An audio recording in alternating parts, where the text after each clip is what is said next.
Hardayıq, sən danış. Öz dilində danış. Danışım. Danış. İndi Gəncənin İmamzadə məscidindəyik. Tarixidir, qədimi. Qədimi yerdir. Gəncənin ən böyük məscidi İmamzadə məscididir.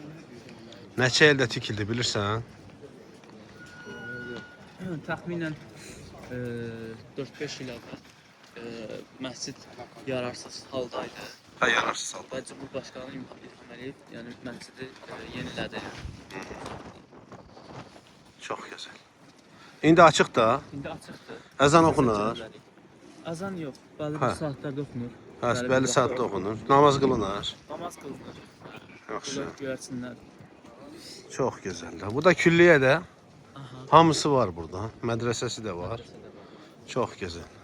Burada qətl sınavında da insanlar burada fazla oluyorlar, yəni kalabalık oluyorlar. Nə vaxtda? Qətl sınavında.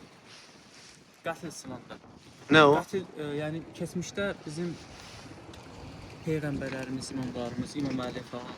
Onlar rəhmətə gedəndə bunlar elədi. Onun məqbərəsi buradadır, İmam Əlinin məqbərəsi. Hə, məqbərəsi burada. Buna hürmətən də məqbərəsi Irakda. Olaraq.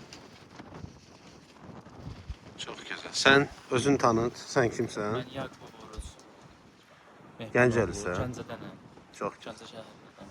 Bərabər qonaqladıq. Evet. Hər şey yaxşı keçdi. Gəncə xanlığının başkəndi Gəncə. Qaçarlardaydı.